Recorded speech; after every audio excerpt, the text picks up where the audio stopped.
Españoles, ha llegado para nosotros el momento más temido que esperado de recoger las ansias, de atender el clamoroso requerimiento de cuantos amando a la patria no ven para ella otra solución que libertarla de los profesionales de la política. Este movimiento es de hombres. El que no sienta la masculinidad completamente caracterizada, que espere en un rincón, sin perturbar los días buenos que para la patria preparamos. Españoles, viva España y viva el rey.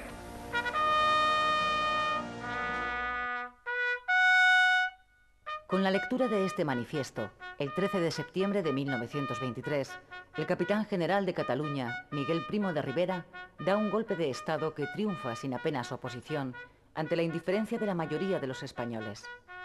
Solo una parte de la burguesía, especialmente la catalana azotada por la violencia sindical y el pistolerismo, aplaude el golpe. Por lo que se refiere al rey, Alfonso XIII acepta inmediatamente las consecuencias del golpe y, haciendo caso omiso de la Constitución, apoya la formación de un gobierno de militares presidido por Primo de Rivera.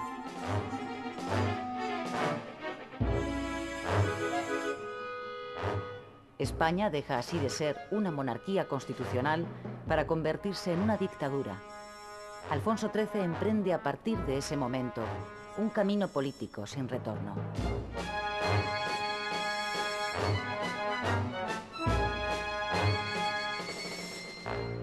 El nuevo régimen suspende las garantías constitucionales, disuelve las Cortes, expulsa a los partidos políticos fuera de la vida pública, establece la censura de prensa, pone en manos de los militares el gobierno de las provincias y extiende a toda España los somatenes, la milicia armada de voluntarios de origen catalán con la misión de velar por la ley y el orden.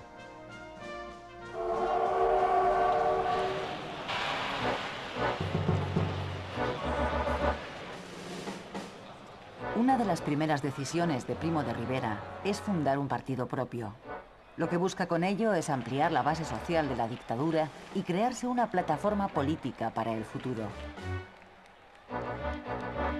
La Unión Patriótica, que Primo pone en pie a comienzos de 1924, es un partido único, todos los demás están prohibidos, que aspira a convertirse en la columna vertebral de la nueva política del dictador.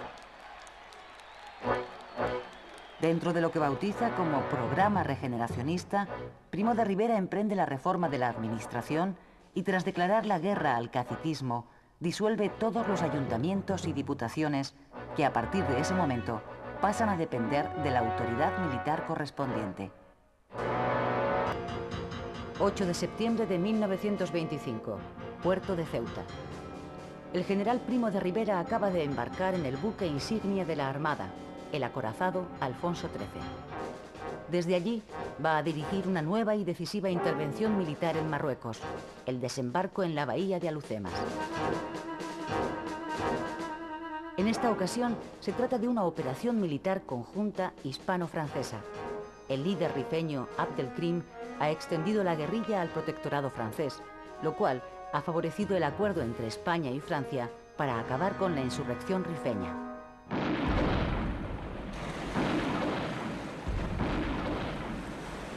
El éxito del desembarco es total. Las tropas aliadas trituran a la resistencia rifeña en la bahía de Alhucemas en cuestión de horas.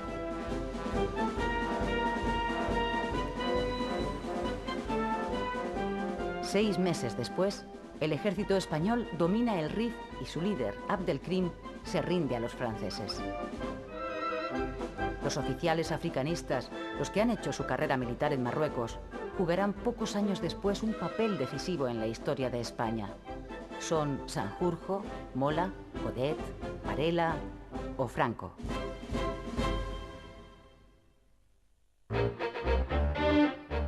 En diciembre de 1925, con el problema de Marruecos ya encauzado, el general Primo de Rivera, que disfruta de su momento de máxima popularidad, sustituye su gobierno de militares por uno de civiles.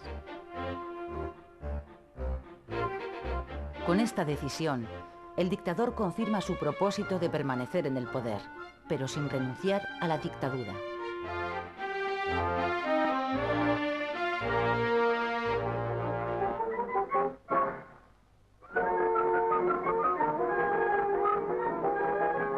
La Belle Époque, la alegría de los años 20, llega a España con retraso, aunque con la suficiente fuerza como para empezar a romper los viejos moldes de la moral tradicional.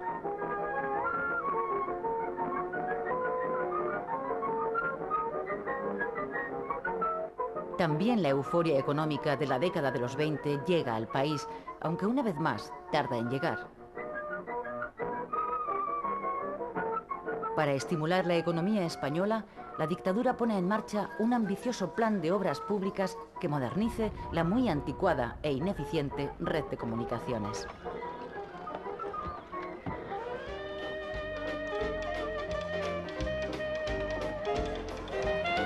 Se inicia la construcción de más de 5.000 kilómetros de carreteras y de casi el doble de caminos vecinales. También se construyen cerca de 1.000 kilómetros de vías férreas y se renueva el material ferroviario.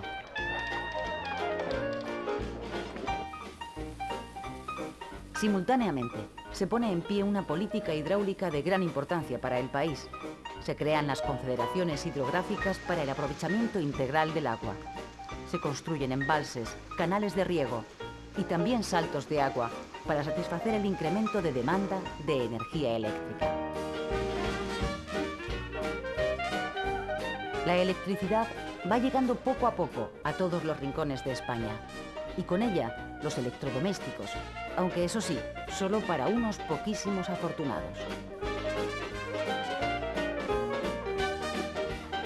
El plan de obras públicas puesto en marcha por la dictadura produce efectos muy positivos sobre la economía española, como una notable expansión industrial y un claro incremento del empleo. La prosperidad económica, sumada a la férrea disciplina impuesta en el mundo laboral, tienen como resultado una mayor estabilidad social, ya que el número de huelgas disminuye drásticamente. Con la mejora de las comunicaciones, el número de automóviles se multiplica por 3 durante esta década. El turismo extranjero empieza a llegar y los coches de línea recorren el país rompiendo el aislamiento del campo respecto a la ciudad.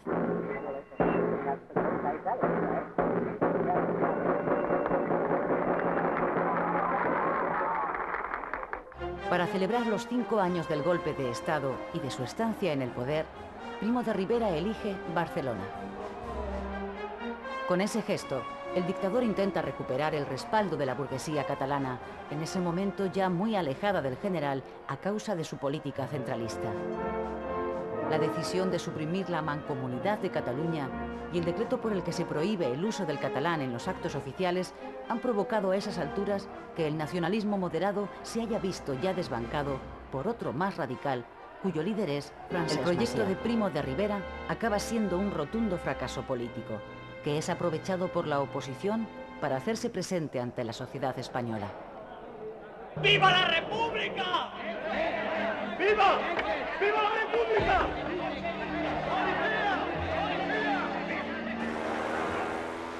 En 1929 se celebran en España 2 grandes acontecimientos que son utilizados por la dictadura como escaparate de la modernización del país.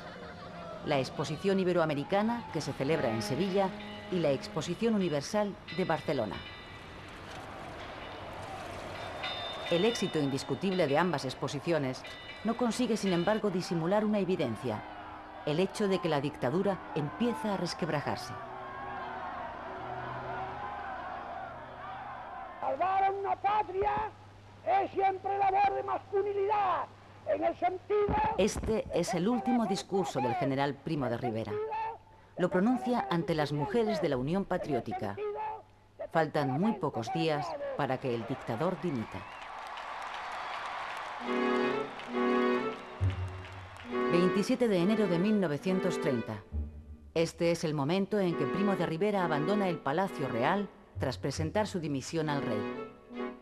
El dictador ha fracasado en su intento de crear un sistema político propio y ha perdido ya todos los apoyos. Pocos días más tarde, abandona España.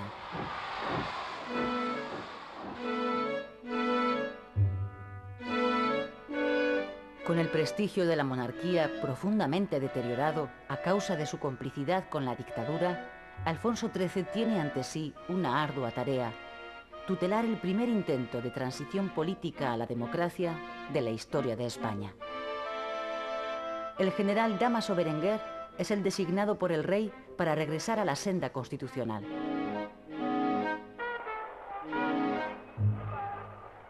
El gobierno de Berenguer, conocido popularmente como la dictablanda, aborda la transición con tal lentitud que la opinión pública deja de creer en la sinceridad de sus propósitos y se distancia aún más de la monarquía.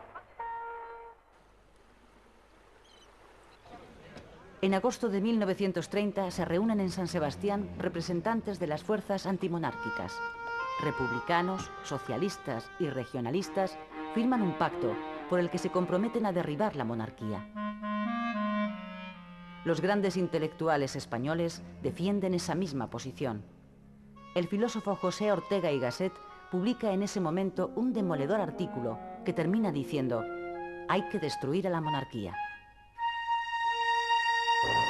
Cuando el gobierno se decide a convocar, por fin, elecciones generales, los partidos políticos se niegan a participar en ellas. Berenguer dimite. Febrero de 1931. El almirante Juan Bautista Aznar es designado por el rey para formar nuevo gobierno. Aznar convoca elecciones municipales para el 12 de abril.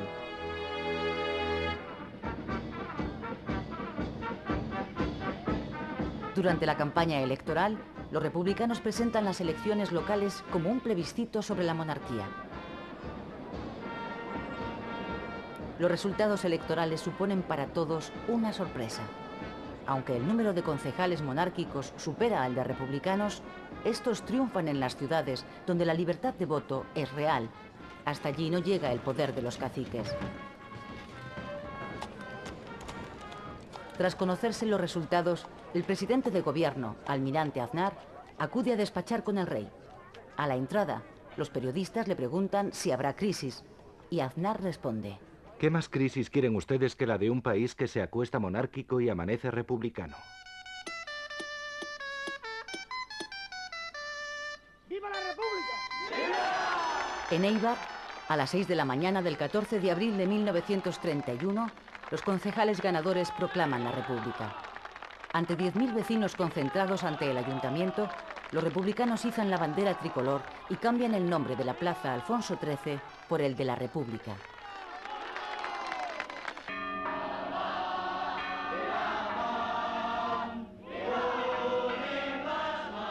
El ejemplo de Éibar se extiende por toda España.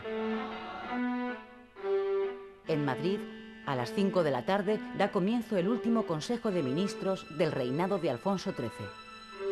El conde de Romanones informa al Consejo que ha alcanzado un pacto con el Comité Revolucionario para entregarle el poder de forma pacífica. La monarquía cae ese día. No ha sabido adaptarse a la modernización que pide el país, se ha quedado caduca y además el pueblo la identifica con la oposición al cambio.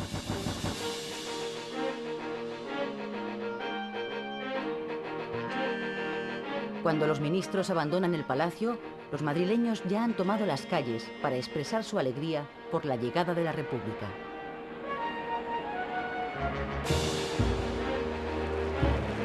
Al caer la tarde, el gobierno provisional iza la bandera republicana en el balcón del Ministerio de la Gobernación, en la Puerta del Sol. El nuevo presidente, Niceto Alcalá Zamora, proclama oficialmente la Segunda República Española.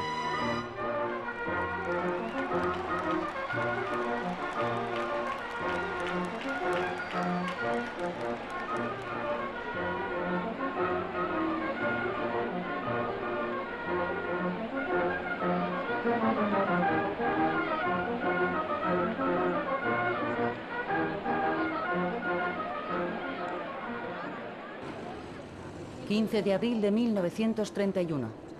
Mientras los 23,5 millones de españoles regresan esperanzados a la normalidad, Alfonso XIII vive en Francia su primer día de exilio. La noche anterior, después de renunciar a la corona, el rey abandonó el Palacio Real en dirección a Cartagena. De ahí ha salido en barco rumbo a Marsella. No volverá a pisar tierra española. El gobierno provisional Consciente de las expectativas creadas por el cambio de régimen, anuncia enseguida que se propone transformar el Estado para hacerlo más moderno, laico y democrático. El presidente Alcalá Zamora hace ante las cámaras su diagnóstico. La crisis de España no es política, no es siquiera de régimen, es histórica con toda su trascendental amplitud.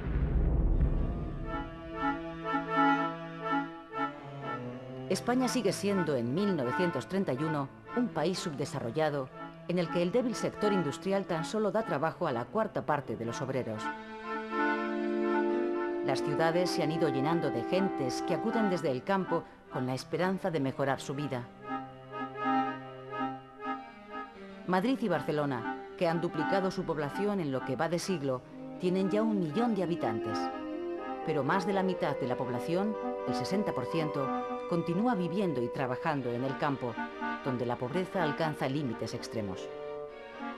Eso sucede sobre todo en la mitad sur del país, donde un puñado de propietarios posee la casi totalidad de las tierras. El trabajo es escaso y está mal pagado. Uno de los primeros problemas que aborda el gobierno provisional es el de la enseñanza primaria.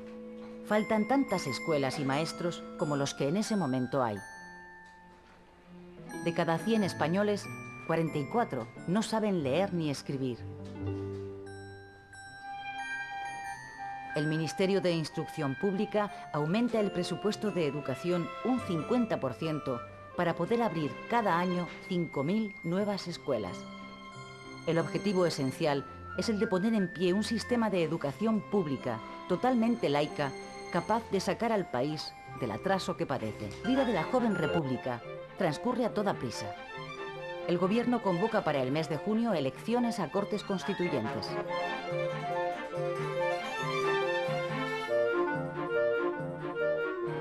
El país se llena de mítines a los que por primera vez los españoles acuden en masa.